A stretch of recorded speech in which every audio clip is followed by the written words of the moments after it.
Ding. Ding, ding. Hello, and welcome to another episode of the monthly roundup here at eReading for the month of May. So, in these videos, I highlight the top 5 videos that I have read in the previous month. It could be videos that have not been getting a lot of views that I really want to highlight and point out to you because I really like them, or it could be videos that are getting lots of views because they're just really good books. I enjoy them, and clearly you do too. We'll get into that in the top 5 that I've read for the month of May. But before we get into that, you may have noticed the fancy new intro and the channel logo that was designed by my sister-in-law, Nicole. I really love them. They're super, super cute. I'm going to continue to tweak on them and work on them a little bit for the audio side, but she drew it all, and it's really, really cute, and I really love it, and I hope you do too. So, without further ado, let's jump into the top 5 for this monthly roundup for May. And you'll begin to see a pattern with some of these. But the first book that I will point out is The Book with No Pictures on screen. And again, with all of these videos, I will link, as I'm talking about the video, to the video that I actually read the book in the top card in the top right that you see. So you can click on that to give that a read. I will also have a playlist for all of these top 5s. So The Book with No Pictures, I remember seeing this book and reading this book for the first time in the bookstore with my kids a couple of years ago when it first came out.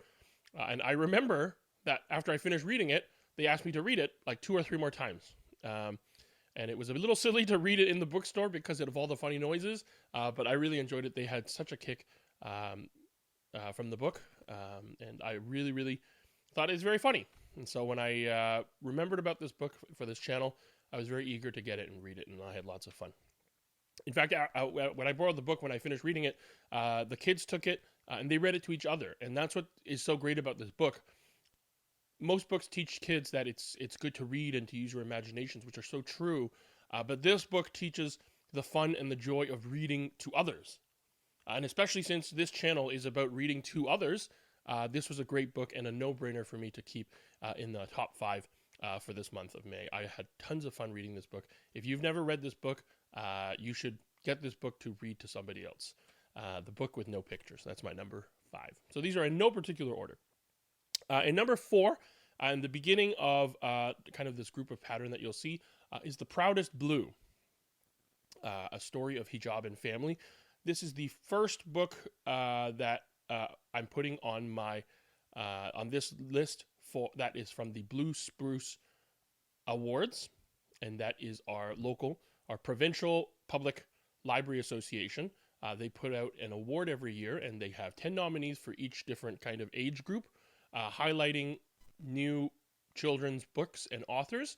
And this year's 10 nominees, I've gone through, I think now 9 of the books, and the 10th one I have here in my collection, and I will be reading it probably in the next couple weeks, just to finish out this year. And I love these books so much. They've all been really, really good books. And after I'm done this year's, I'll go back to previous years.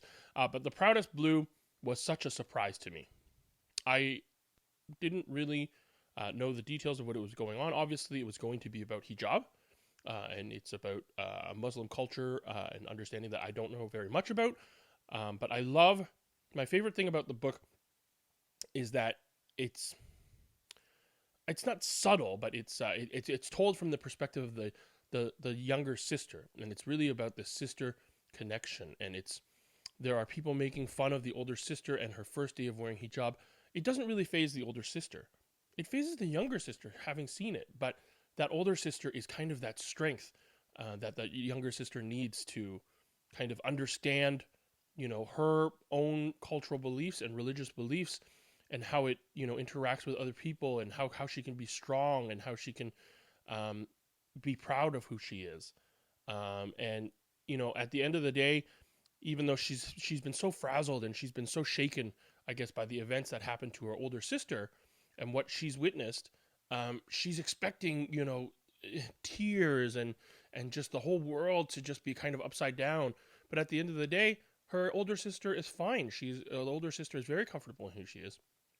And she's just there waiting for her with a smile. And that really comforts her, and it brings her back to this calm and happy place and this loving place. And so while it does talk about, hijab and kind of Muslim and relations and how people perceive them, and kind of their beliefs, it's really about that sisterly bond, how they support each other, how they love each other, and so I love that that part of it makes it so relatable, even to non-Muslim readers.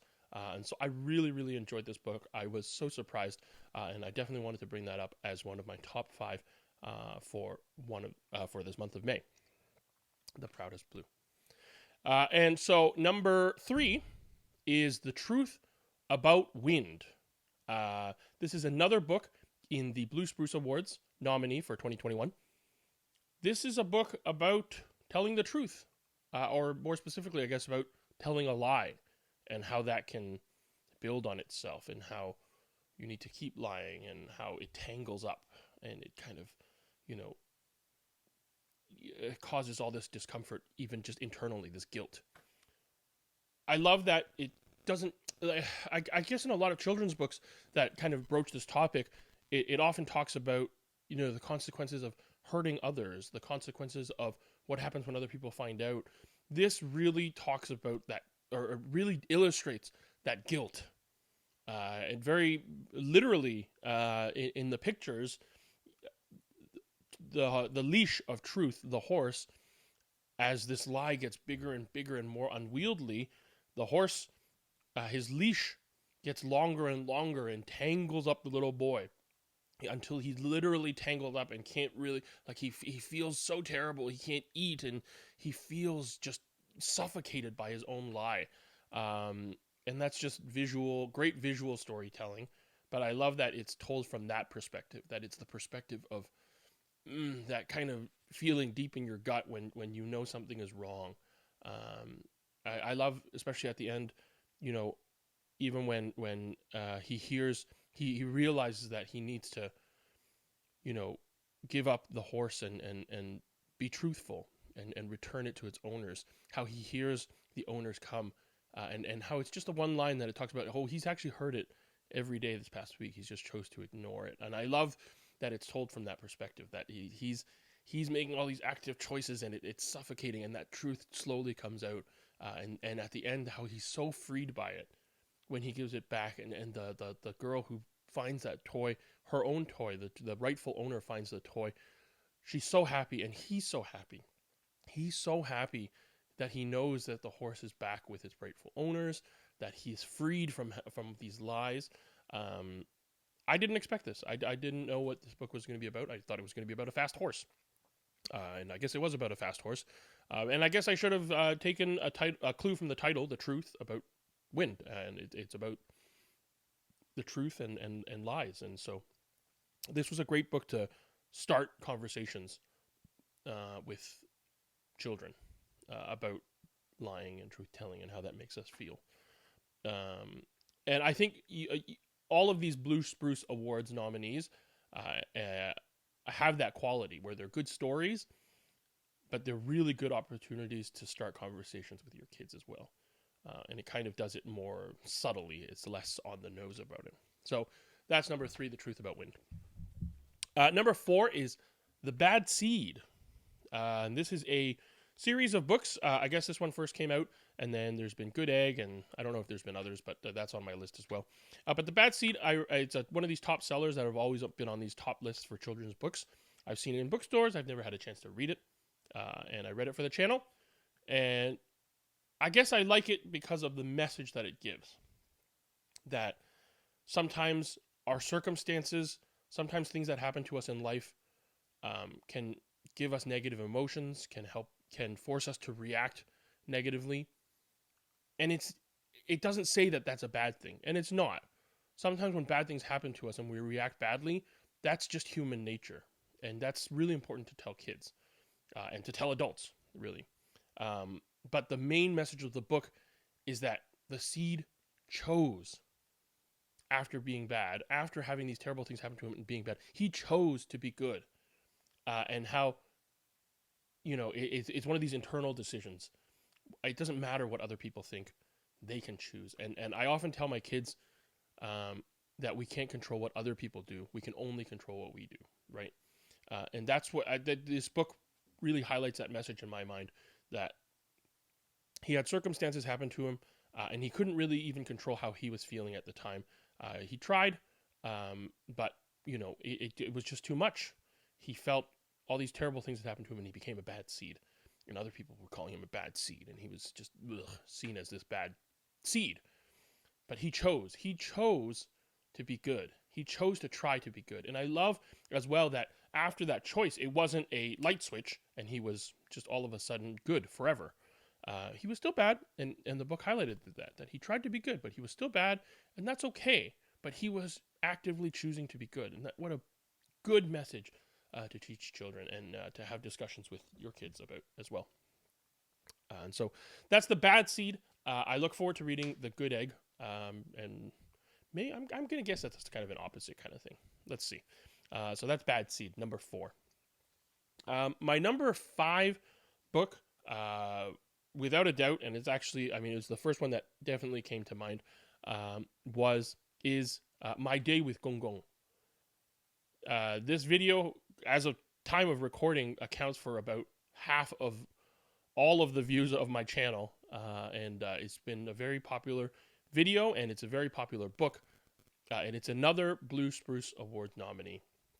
So similar to Proudest Blue and Grandmother School, which is a video that I just put out a couple of days ago, My Day with Gong Gong is one of the Blue Spruce nominees that is more of a cultural kind of touch point as well as a story. And this cultural touch point just is really something I really identified with. When I read The Proudest Blue and when I read Grandmother School, I was learning, and it was about a culture that wasn't my own, and I really enjoyed reading those. But My Day with Gong Gong is about my culture.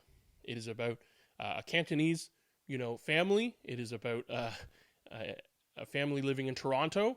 So I'm in Toronto. I'm a Cantonese family. I remember the language barrier between me and my grandmother. I see the language barrier between my children and my parents, and how none of that matters because the love is there, and love is the most important language of all, and how this book illustrates that even though the little girl didn't know how to speak Cantonese, like her grandfather did, her Gong Gong did,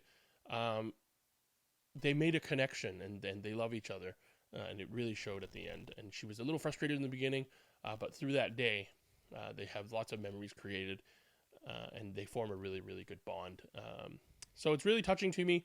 I miss my late grandmother a lot, and I think back on the times where we couldn't really communicate, and we just sat and we just smiled at each other and we laughed, and how language is not a barrier to love.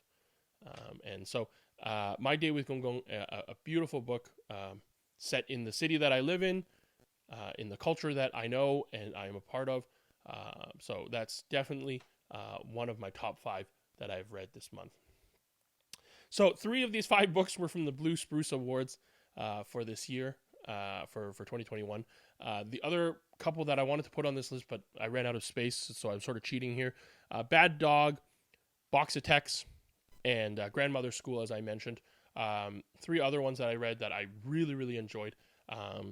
Bad Dog just had really good art and a really good message about judging things for, it's not fair to judge things for what they're not.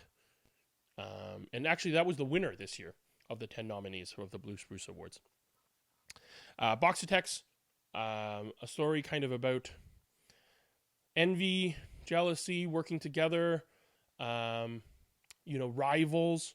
The favorite thing about that book, as I mentioned when I read that video, was that just because they decided to work together, they didn't win, because they didn't deserve to win, because they weren't working together in the beginning. They managed to scrape something together at the end, which is great, but they didn't win. Spoiler alert, sorry. And then Grandmother School, a really touching story, a true story based on a school that was built in a remote village in India for grandmothers who were illiterate.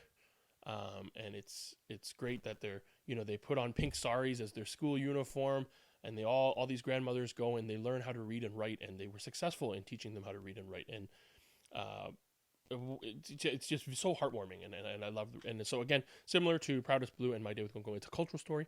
I mispronounced a lot of the words probably, but I love learning about it.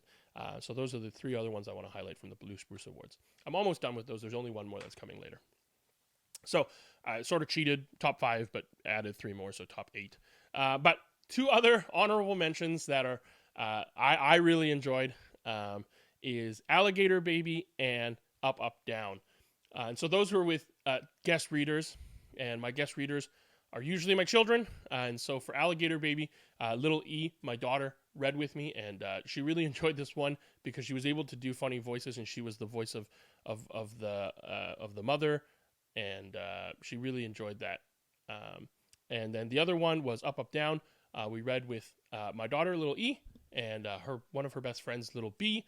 And we had tons of fun reading that together, doing all the sound effects and that kind of stuff. We were struggling to find a good book, and they chose that one, and I think they chose really, really well. So those are my those are my 2 honorable mentions. Excuse me. Those are my 2 honorable mentions.